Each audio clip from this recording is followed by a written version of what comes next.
संभल जामा मस्जिद को हाईकोर्ट ने विवादित ढांचा कहा है और जिस पर सूफी फाउंडेशन के अध्यक्ष कशिश वारसी ने प्रतिक्रिया दी है। उन्होंने कहा है कि ये कोर्ट की भाषा है, इस पर सियासत करना ठीक नहीं है। उन्होंने मुसलमानों से अपील करते हुए कहा कि वो किसी के बहकावे में ना आए। तो कशिश वारसी जिन्होंने ये अपील की है लोगों से कि किसी के बहकावे में ना आए, कोर्ट की अपनी अलग भाषा होती है जिस पर सियासत ना की जाए। क्या लोग अब हाई कोर्ट के ऊपर भी उंगली उठाएंगे? अफसोस होता है। इस पे सियासत नहीं करनी चाहिए। देश का बड़ा सेंसिटिव मामला है। देश की सुप्रीम अदालत में सुप्रीम कोर्ट ने इस पे संज्ञान लिया है और मैं तमाम सियासी लोगों से ये कहूंगा कि कोई भी ऐसा बयान ना दे भड़काने वाला, देश के और प्रदेश के माहौल को खराब ना करे।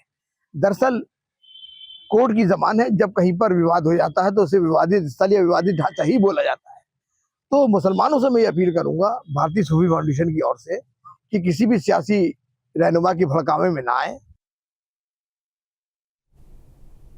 इलाहाबाद हाई कोर्ट में संभल स्थित शाही जामा मस्जिद से संबंधित सफेदी और सफाई की मांग वाली याचिका पर सुनवाई हुई है। इस दौरान हाई कोर्ट ने आदेश में संभल मस्जिद की जगह विवादित ढांचा लिखा है। दरअसल हिंदू पक्ष के वकील की मांग पर आदेश में विवादित ढांचा लिखा गया है।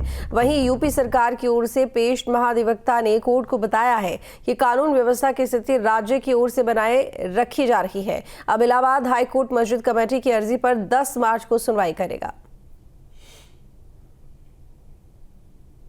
2024 का जो सिविल जज सीनियर डिवीजन चंदौसी साहब का ऑर्डर है जिससे एडवोकेट कमिश्नर की नियुक्ति की गई थी, इस आदेश को वहां की मॉस कमेटी ने ऑनरेबल इलाहाबाद हाईकोर्ट में सिविल डिवीजन के द्वारा चैलेंज किया। इस चैलेंज के दौरान मॉस कमेटी ने करेक्शन एप्लीकेशन फाइल की जिसमें उन्होंने कहा कि ये जामा मस्जिद है, किसी का कहना है कि ये जुम्मा मस्जिद है, किसी का कहना है कि ये जामी मस्जिद है।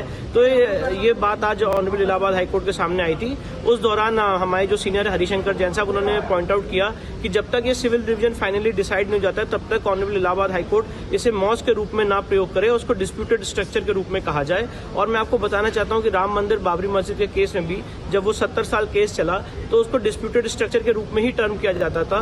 एक प्रैक्टिस है और एक जुडिशियल नॉर्म है कि जब कोई सिविल डिस्प्यूट कोर्ट में पेंडिंग है और एक पक्ष ये कह रहा है कि मस्जिद और दूसरा पक्ष ये कह रहा है कि यहाँ पे सारे कैरेक्टरिस्टिक्स हैं हिंदू मंदिर के, तो जब तक वो केस फाइनली डिसाइड ना हो जाए उसे डिस्प्यूटेड स्ट्रक्चर के रूप में ही प्रयोग किया जाता है। और इसका यह मतलब नहीं कि कोर्ट ने इसको मस्जिद मान लिया या कोर्ट ने इसको मंदिर मान लिया। जब तक कोर्ट इसको फाइनली डिसाइड नहीं कर देता है तब तक इस एरिया को विवादित स्ट्रक्चर, डिस्प्यूटेड स्ट्रक्चर के रूप में ही कहा जाता है।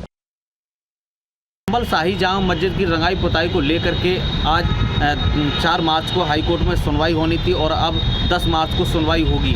वहीं शाही जामा मस्जिद की कमेटी के सदस्यों के द्वारा रमजान से पहले याचिका दाखिल की गई थी कि जो शाही जामा मस्जिद है उसकी रंगाई पुताई की जाए।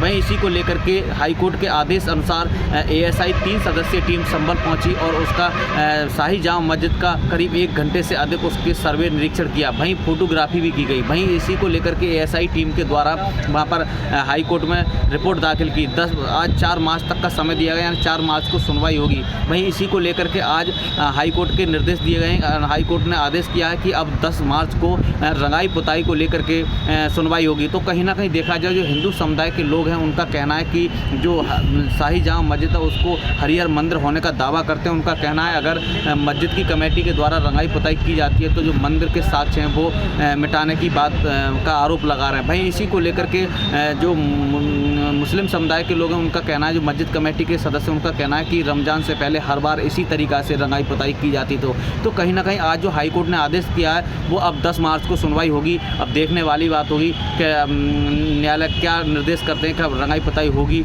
या नहीं होगी। संभल से वीडियो जर्नलिस्ट के साथ सत्यपाल यादव, न्यूज स्टेट, उत्तर प्रदेश।